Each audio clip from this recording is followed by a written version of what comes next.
Hi ladies, I'm Pidge. And I'm Moen. Welcome to the Night Shift Court podcast. We are two shift-working fantasy book lovers and love nothing more than leaving reality behind for a bookish adventure. Join us as we go under the mountain to discuss our favourite fantasy fiction tales and the authors behind them. Come with us to explore the stories, one shift at a time.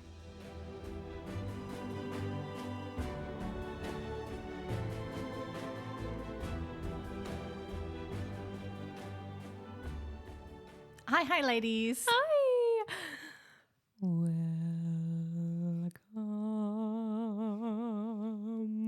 Welcome back. You're an excellent singer. Thank you. Thanks so much. Maybe you should sing instead of podcast. No, I don't think so. Who would you podcast with then? Oh, no one else. No one else. Well then, sorry. You're the best. I can't disappoint our fans. Okay, fair. Right, episode 22. Cheers. Yeah.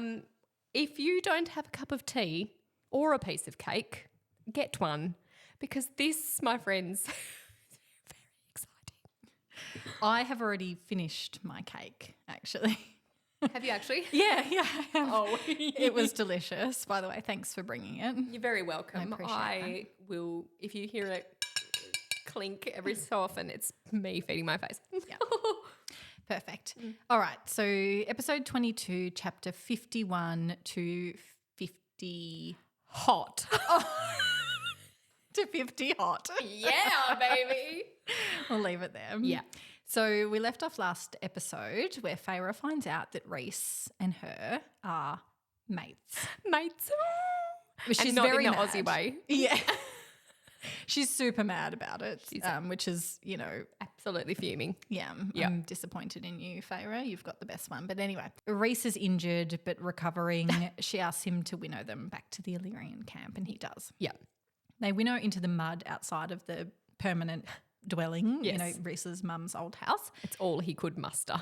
Correct, yeah. She said that she thinks he meant to winnow inside but just gave out. Yeah. Both Cassian and Moore come running out, terrified that something awful has happened to them. Cassian looks at Feyre, notes that she's, completely whole and moves on to Rhys, which is really sweet. It is because sweet. He checks her first. Yeah. Love that. Yeah. Moore looks at Feyre's face and seems to know that an event has occurred, and Feyre goes to her, seeks her out and asks her to take her away somewhere. Yeah. She just wants to be alone. Take me somewhere where I can be alone. Yeah.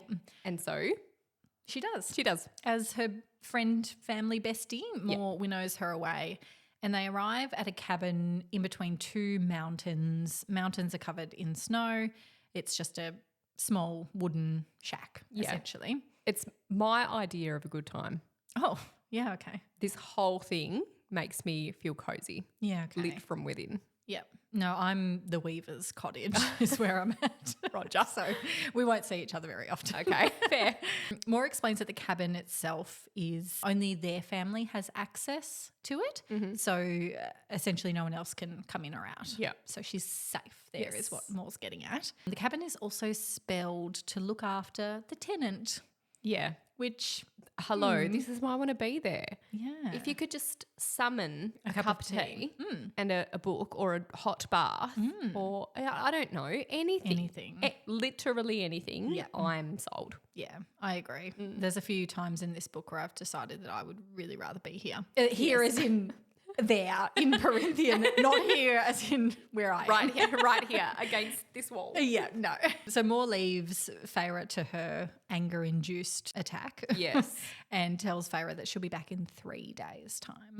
She does ask though, like, how did you find out? And Feyre says, the surreal told me. And Moore's like, like, you How did you captured do this, that? you captured the surreal, like, yeah. And Feyre's like, I've captured the surreal like 100 times by now. Like, I think Feyre thinks she's really awesome at it. She's like, yeah, I'm the best. But in actual fact, we figured out last episode that we actually think the serial is following her around. yeah. And he's just like, I would like a new cloak. So I'm just going to be trapped. Yes, exactly. Yeah. So that's the end of chapter 51. And then It's a short one. Yeah, it's a really quick one. And then so begins part 3 of the book, which is called The House of Mist. So chapter 52. The first thing Feyre does is take a bath. Can relate. Yeah. Let's not forget, she didn't take a bath the previous morning. Yes. Deep regret. Yes, true. And now It's like always putting on a clean pair of underpants before you go out. Yeah. It's a bit like that. Absolutely. Always have a preventative bath or shower. Definitely. Yeah. So she realizes that she's basically run away from Rhys and she starts to sort of mull things over. She goes between like rage and then she's like, oh, actually, she didn't give him a chance to explain. She didn't hear him out. She ran away and she said that she told him she would never do that. So she's really no better than what she's accusing him of. She's doing. acted in anger yet again. So she finds some paint. She's done what everybody does when they stay at an Airbnb. They go through everything, right? Absolutely. Like open the cupboards, have a good look. So Sticky Beak Central. Yeah. Yeah. So she's done that. And in the supply cupboard, she finds some paint. She starts to paint and this is one of those moments where she just lets go because obviously she has felt like she can't paint for these 6 odd months that she's been. She lets loose, doesn't she? She does. And she doesn't even give it a second thought. She just begins. And on every surface, in every room. So she paints little pieces of Moore, Cass, Az, Rhys and Amryn all over the cabin, which is lovely. Yeah. But also, if you're in somebody else's Airbnb, you probably shouldn't paint the walls. Yeah, that's probably not advisable. Yeah. So Moore comes back. Yeah. And she knocks on the door and says, please don't be dead. Yeah. And like obviously Feyre's not dead. She enters the cabin and she's like, whoa. We're going to have to paint over all of this. What in God's name happened here? And yeah, cauldron boil me. There's not a spare skerrick of wall on the entirety of the cabin. Yeah. So Feyre asks her about the Court of Nightmares and that Rhys makes her visit there still despite everything they've done to her. She says Rhys gave her permission to kill them all, which is quite nice. And she enjoys visiting to remind everyone of that.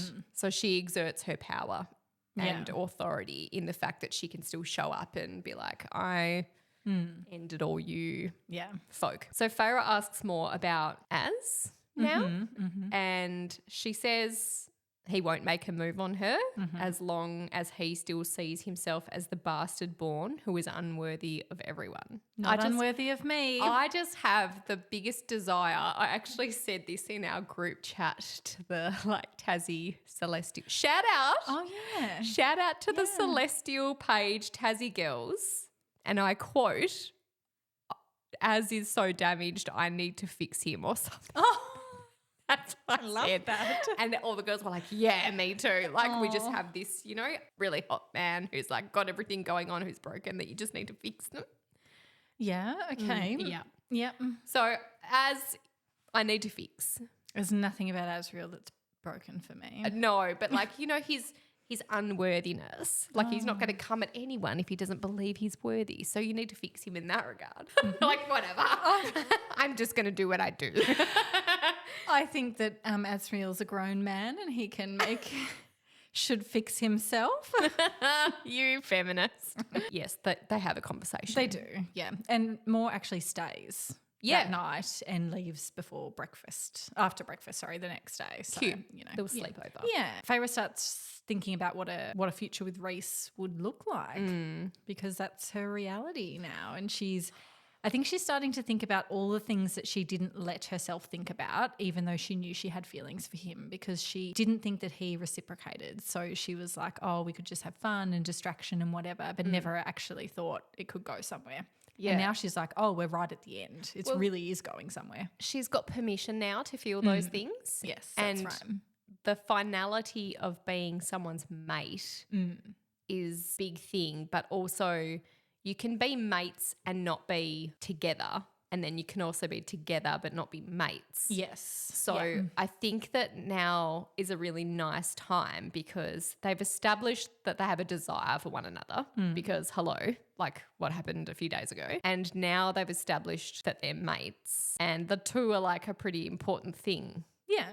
Yeah. So now it's all kind of meshing into one and it's exciting. Feyre stays at the cabin for 5 more days, which is quite a large feat as someone who's an introverted extrovert. Part of me would love 5 days to myself, and the other part of me would be so incredibly bored. So Yeah, 3 days, 5, bit much. yeah. So Feyre does get bored, and she's quite thankful when Moore turns up again the next day. So she goes to answer the door thinking that it'll be Moore again with some more supplies for her, but it is not Moore at It the is door. not. It is Sir Rhys. So Rhys is at the cabin. The moment we've been waiting for.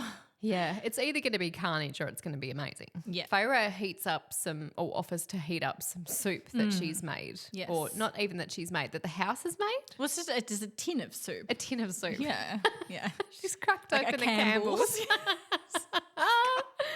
Got the can opener out. She's, popping it on the stove and she's heating it up. He is like, oh. Well, he reveals the food bond thing, right? So that it's a tradition that she offers him food, and if he eats it, he accepts. Yeah, bond. so if the female accepts the bond, they will offer food. Right, And then if the okay. male accepts the bond, he'll eat it. Yeah, okay, right. And so it's the whole exchange of food offering that means that they both are accepting of Got it. So she stirs the soup while it's warming. Good. Yeah. Can't let that boil. Of course without not. stirring it. No.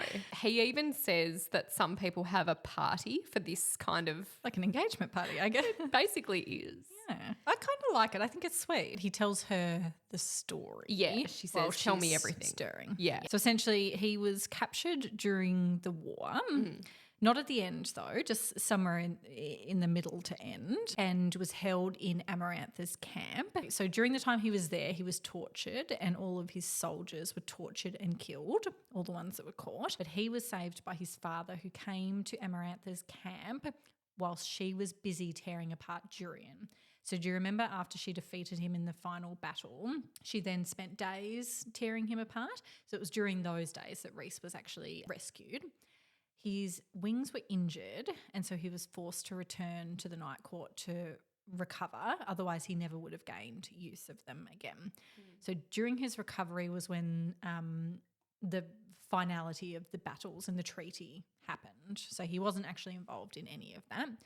However, he never forgot what Amarantha did to his soldiers and did to him. So when she throws the ball, he goes to the ball planning to kill her. So he's not just going to, because he knows that she's seeking peace, was what she said, but he goes there to kill her. And he was so busy getting through her shield, because she actually had been trained to defend herself against his kind of talent, that he didn't sniff his drink. He also didn't take Cassian, Azriel or Moore with him, who may have potentially sniffed his drink, as he didn't want them knowing what he was about to do. So he went knowing he was going to kill her and then preparing to die for it, essentially. After they all have the drink and they're all trapped there, he notices Amarantha's attention on him throughout the night, and he realises what it is that she wants. And at that point when the power's taken away is when he throws out the net of his power around Valaris and ties it to his friends and all the other stuff that we know. But that night when her attention shifts to him, he starts a new battle and uses his leftover powers to make her want more. So essentially he sleeps with her and then uses his powers to convince her that it was absolutely amazing and that she should keep him in her bed. Yeah. And Clever. yeah, and that's when he uses that to shift the attention away from his court and away from other courts and focus on him. So he's under the mountain with her, being her whore. And 3 years ago, he started having dreams about a woman painting flowers on a table. And those dreams were very brief and few and far between and murky, like looking through a dirty window. A year ago, he starts seeing more dreams from this young lady, and he sees her dreams. He sees a woman slitting her throat and her being chased by the bog. Yes. Yeah, which are things that actually, so I don't know if you remember in book 1, we talked about how she had a dream of a lady with red hair slitting her throat, and she was indeed chased by the bog. Yes. Or she chased it out of the manor grounds, rather. Yes.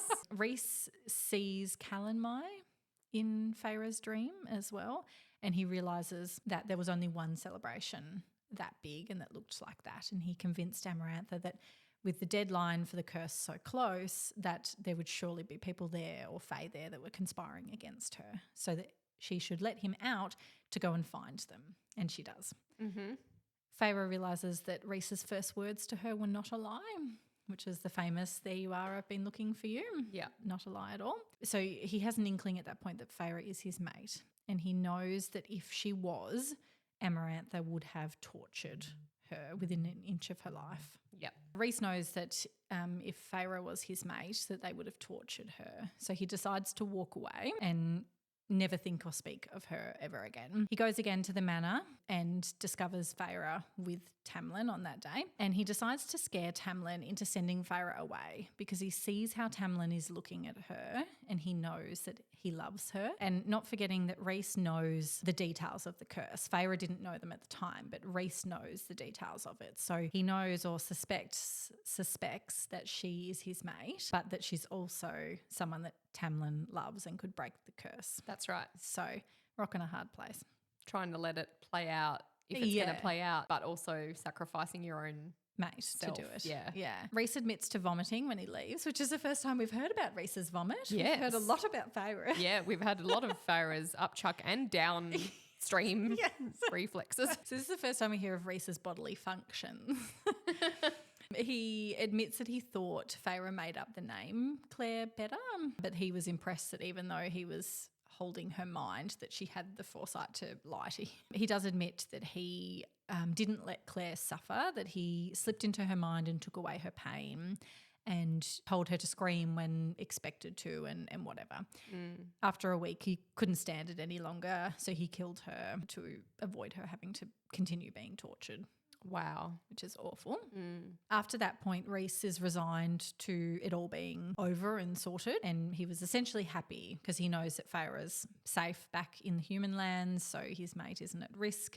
He knows that Tamlin's time has run out and that they're all just going to be members of Amarantha's court forever. Yeah, but then Feyre shows up under the mountain. Yeah. And he decides when he hears her and, when he sees her and learns her name, that he will fight, that he will do whatever it takes to defeat Amarantha, essentially, no matter what it takes. He describes Amarantha's torture of Feyre as breaking him, and he decides that even after everything, if she was going to die, then he would die with her, even though she doesn't know anything about him whatsoever, which we sort of talked about last book and about how he's come forward and tried to stab her and stuff like that. And now we know why. He feels Feyre die and then convinces the other High Lords to offer their spark of power.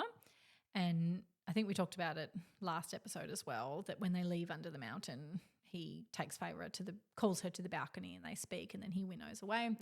He convinces himself that she had earned the happiness of a long life of, being married to someone that she loves, that she'd earned that happiness after everything that had happened under the mountain. Even though he could feel her struggles through the bond, he didn't want to make her life any worse than it already was. Yeah. So he just left her alone. On the day of Feyre and Tamlin's wedding, he feels her panicking through the bond, and he'd committed himself to breaking the bond next time he saw her, but it was a perfect excuse because they still had the bond on her wedding day to get her away. He says he didn't want to tell Feyre about the bond because he didn't want her to think it was just to keep his lands safe, and that he still can't stay away.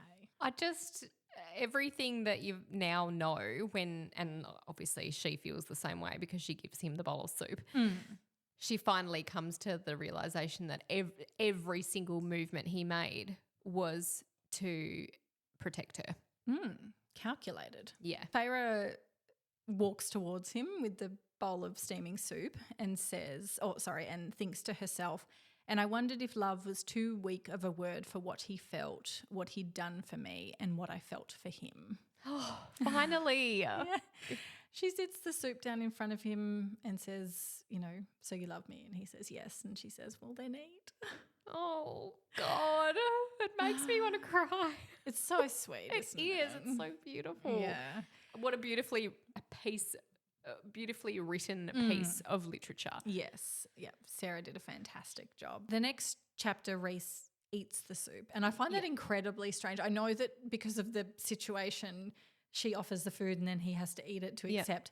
But it takes me a long time to eat a bowl of soup. Same. Because And- it's hot. yeah. And, you know, you get hot while you eat soup. Yeah. And so, like, I wondered, does he have to eat the whole soup or could he just have 2 or 3 mouthfuls and that be the end of it? I'm sure it would matter what he did after the 2 or 3 mouthfuls. Yeah. So I think we're good.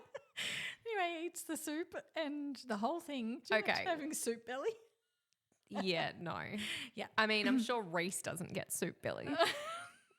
He's the only one that doesn't. Yeah. So chapter 55, I feel like we need to insert like a little bit of music here. Okay. Like yep. a bound. Wow. Music inserted. Yeah. Great. So they have a kiss. Their first beautiful kiss. And chapter 55 obviously is widely talked about in Massverse, Yes. Book Talk, Bookstagram and the like. We're not going to replay No. the Sexual events that occur. it's obviously a really well written sex scene. Everyone who loves a bit of smut absolutely loves this chapter. I myself absolutely love it. We don't feel the need to comment on the fact that they have a wild romp. There was actually a few significant things that stood out to me Yes. that weren't sex related. That's right. In this so we'll talk chapter. about those. Yeah. Yeah. So firstly, we know that he kneels on his tattoos. Yeah. Which is a big thing in his universe because he had spoken to Feyre previously about what those tattoos mean, and it was that he would never kneel to someone else and only to his court. Yes. So he's kneeling on his tattoos for her, which is a significant bit. He leaves his wings out during their time together, which again, we have learnt that he has never done that before. So it's quite significant for Rhys. They have a bath afterwards. And there's quite a funny bit where Feyre says, you know, at least the rumours about wingspan correlating with the size of other parts were right. So it was like the conversation with Moore and Amryn. Love that. So I'm glad she brought that back up.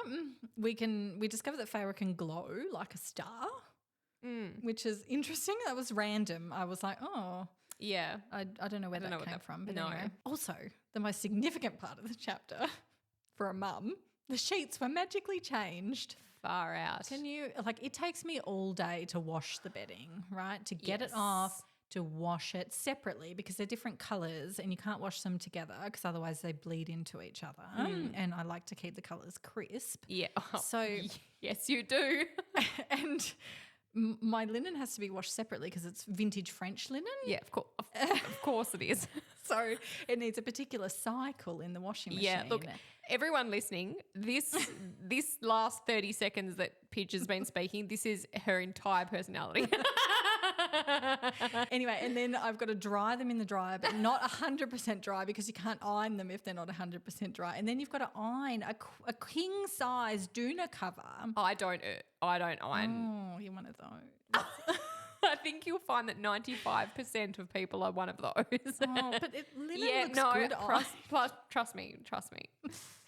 Anyway, so it takes me all day to Yes. change my bedding. Yes. But this house magically changes the bedding in the span of a bath. Yeah. Which I love. The next day, breakfast.